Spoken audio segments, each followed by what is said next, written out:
Professor Suano, me parece como que o Cláudio Castro, que até terça-feira passada, se você perguntava para uma grande parcela da sociedade quem é Cláudio Castro, eu falei, não tenho a mínima ideia de quem é Cláudio Castro. Ou perguntava ao contrário, quem é o governador do Rio? Eu falei, não tenho a mínima ideia de quem é o governador do Rio. Agora, todo mundo sabe quem é o governador do Rio e todo mundo sabe quem é Cláudio Castro. Quando Moraes avisa que vai, a ideia era se encontrar no Palácio de Guanabara. Sim. E Cláudio Castro, que é o palácio do governo do Rio de Janeiro. E o governador falou, vamos lá, onde está o operativo de combate ao narcotráfico, você vai ver câmeras, vai ver como eles atiram, vai ver tudo isso lá. E essa reunião vai ser feita lá.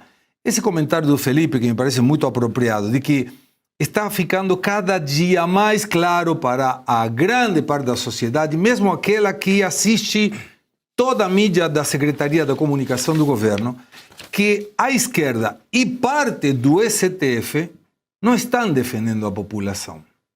Porque se 90%, nós vamos ver daqui a pouco, que mora na favela está de acordo com a operação, numa pesquisa foram dados 2 informes. Quantas pessoas estão de acordo com a mega operação e quantas pessoas são do narcotráfico. Aqueles que não estão de acordo com a operação são do narcotráfico. É tão simples como isso.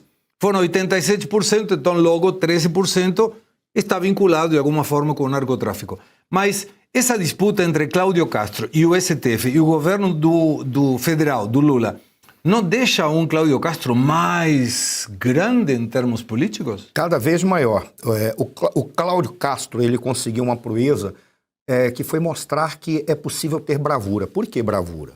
Porque coragem é quando você segue numa determinada direção sem fazer um cálculo do custo e benefício. Você tem coragem, mas a bravura é quando você tem medo, mas ainda assim você enfrenta o medo. Onde que estaria o medo do Cláudio Castro? Porque ele sabe que ele vai ser perseguido. Ele sabe que eles vão tentar puxar o tapete dele. Ele sabe que ele pode ser, inclusive, assassinado. Ele sabe que não terá pessoas protegendo ele. Aí, o Cláudio Castro toma a decisão depois de ficar meses planejando e mostrar, nós temos que resolver esse problema da segurança.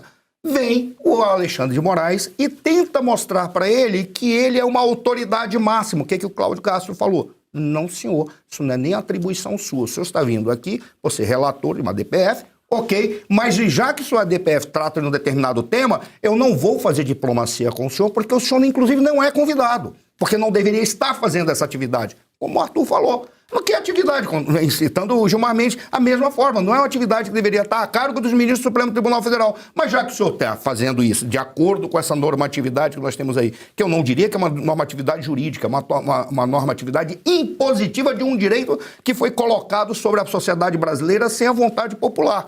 Então, o senhor vai lá onde está acontecendo a atividade para entender o que aconteceu, porque é isso que importa, e não sair de portas fechadas para o senhor falar aquilo que o senhor quiser. Porque o senhor deve cumprir a sua função como eu estou cumprindo a minha. Então, ao fazer isso, ele mostrou uma bravura que é a bravura que o povo brasileiro quer, daqueles que são opositores, daqueles que são de direita. Por isso ele se cacifa como poucos para eleições futuras. Se não de 2026, que eu não acredito, mas pelo menos a de 2030.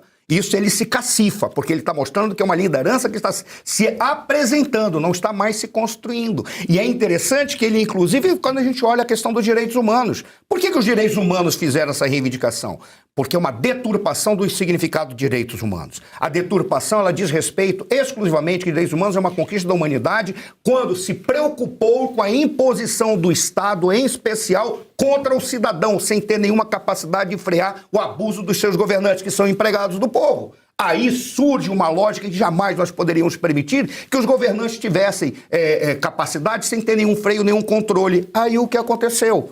Passaram a identificar que todo cidadão é inclusive aquele marginal que rompeu o pacto social. Porque quando o marginal rompe um pacto social, não é que ele deixa de ter acesso aos direitos humanos, mas o direito para ele é diferenciado. Não se aplica mais a questão de direitos humanos, porque é o próprio marginal, quando vai e mata alguém por causa de um tênis, estupra uma mulher, faz um sequestro, faz a tortura que eles fazem no Rio de Janeiro, ele já não está mais na condição de ser uma vítima. Ele é o algoz, ele é um indivíduo contra quem os direitos humanos devem trabalhar. mas como houve uma manipulação, uma apropriação do Conselho de Direitos Humanos pela esquerda, que olhou para o lumpenproletariado e disse, vamos transformar isso em massa de manobra e exército auxiliar. O que eles fizeram? Deturparam os direitos humanos e faz que os direitos humanos se apliquem aos marginais, mas não à sociedade, que está abandonada. É essa a questão. Esse bando de deslocado chega para o indivíduo que está cumprindo uma função que não lhe cabe e vai tentar sobrepor ao Cláudio Castro. O que o Cláudio Castro fez? Não, senhor. Eu posso ter medo do que possa acontecer comigo e com a minha família, mas eu vou estar até o fim. O nome que se dá para isso é bravura. A dimensão dele hoje é gigantesca. Agora, Luiz Arthur, tinha na favela, na comunidade, como a gente quer chamar, uma sala de torturas com isolamento acústico. Teve uma, e agora a gente vai pegando histórias, né? Uma família em que a família saiu da favela porque veio um senhor e falou para uma família, fulano e tal, que é o chefe do narcotráfico aqui, gostou da sua filha, tem 10 anos. E ele quer para ele. Aí a mulher inventou que estavam indo levar a minha escola, não sei, pegou com a mochila, que estava aí, e vazou, como falam aí, vazou. Não seria interessante o ministro Alexandre de Moraes, já que quer ver essa questão dos direitos humanos, ir na favela e perguntar para as pessoas, alguém de vocês teve algum familiar cujo Comando Vermelho alterou os direitos humanos? Porque aí a gente pode ir paridade com paridade. E eu tenho certeza que ele se surpreenderia bastante com essas informações. Seria imaginável isso? Ou você acha que não? Eu acho que ele não vai ter coragem de fazer isso, mas que seria bem-vindo, seria. Porque eu continuo incomodado, Segré, com o protagonismo dos ministros do Supremo Tribunal Federal. Comentei há pouco sobre o Gilmar Mendes, né, que virou agora comentarista político de Twitter, e agora o Alexandre de Moraes, jurista de internet. Jurista de internet, é. E agora o Alexandre de Moraes, que quer ser o protagonista da solução para a segurança pública do Brasil. Eu não sei, a não ser que o futuro nos mostre que por trás disso tem muita pretensão política, a gente vai entender do porquê, talvez, né? Talvez alguns anos ele saia do Supremo, vire candidato a alguma coisa, por isso que lá atrás ele quis ser o protagonista. Aí eu vou entender, mas hoje eu não consigo entender. Realmente, por que um ministro do Supremo Tribunal Federal sai de Brasília, querendo ao Rio de Janeiro, não numa comunidade, numa favela, porque aí seria o local correto para ele ouvir as pessoas, né? Claro. Não, ele quer ter reunião só com o governador, num ambiente seguro, claro, né? Para tentar ser o protagonista. Não duvido que vai sair da reunião dando entrevistas, não vou me surpreender se isso acontecer, né? É só o que falta, ele sair da reunião e ele ser o porta-voz do resultado da reunião, né? Não duvido. Agora, Segré, aonde isso vai parar, sinceramente eu não sei. Eu acho que ele deveria ouvir mais a sociedade, sim. Ele deveria pelo menos ler as pesquisas, todas as pesquisas. Olha que é raro a gente ter unanimidade em instituto de pesquisa, hein? É raro. Todas estão indicando que os moradores aprovam a operação feita. Por quê? Porque, como você bem descreveu, Segré, os moradores são vítimas dessas organizações criminosas que há muito tempo não ganham mais dinheiro só vendendo drogas.